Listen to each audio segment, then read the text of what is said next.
Yeah, when our saw, the speed start, after 3-4 minutes, we heard, the firing, and it was from the main entrance of the building. And then everybody just run toward the back doors just to save themselves. And first we hide behind the cars and, under the cars. And then when we see that firing is still on, we try to, jump the fence. And then we hide the next house to the mosque on this side. And firing was on and on, And one person we saw with us was bullet in a arm. And when firing stopped, I just have a look from over fence. There was one guy changing his, the gun and taking the other one because he parked on this side.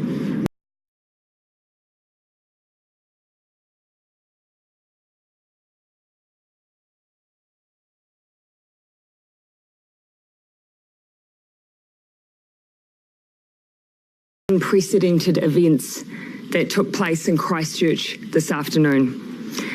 It is with extreme sadness that I tell you that as at 7 p.m. tonight, we believe that 40 people have lost their lives in this act of extreme violence. 10 have died at Linwood Avenue Mosque, 3 of which were outside the mosque itself.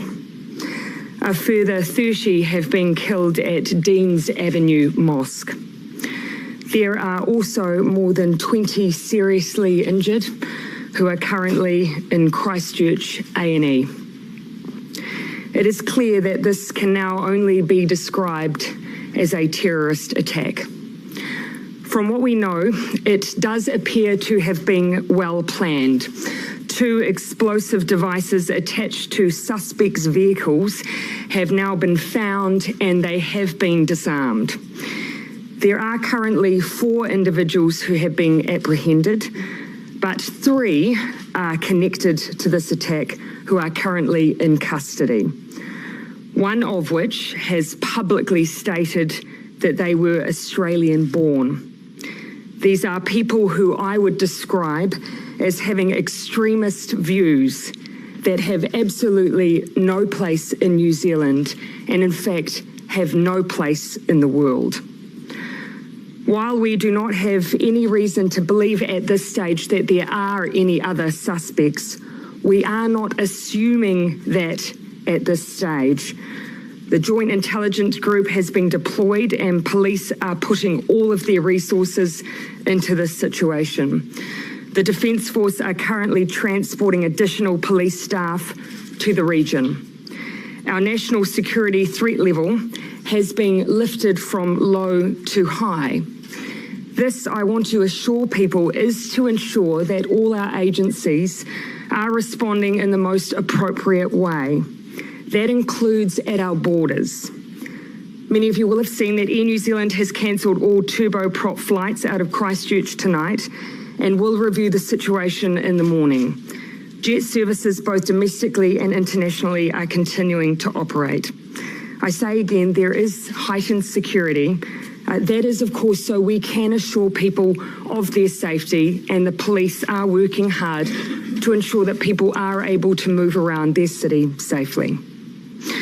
I have spoken this evening to the Mayor of Christchurch, and I intend to speak this evening to the Imam. But I also want to send a message to those directly affected. In fact, I'm sure right now New Zealand would like me to share a message on their behalf too. Our thoughts and our prayers are with those who have been impacted today. Christchurch was the home of these victims. For many, this may not have been the place they were born. In fact, for many, New Zealand was their choice, the place they actively came to and committed themselves to, the place they were raising their families, where they were part of communities that they loved and who loved them. It was a place that many came to for its safety, a place where they were free to practice their culture and their religion. For those of you who are watching at home tonight and questioning how this could have happened here, we, New Zealand, we were not a target because we are a safe harbour for those who hate. We were not chosen for this act of violence because we condone racism, because we're an enclave for extremism. We were chosen for the very fact that we are none of these things, because we represent diversity, kindness, compassion, a home for those who share our values, refuge for those who need it. And those values, I can assure you, will not and cannot be shaken by this attack. We are a proud nation of more than 200 ethnicities, 160 languages, and amongst that diversity we share common values. And the one that we place the currency on right now and tonight is our compassion and the support for the community of those directly affected by this tragedy.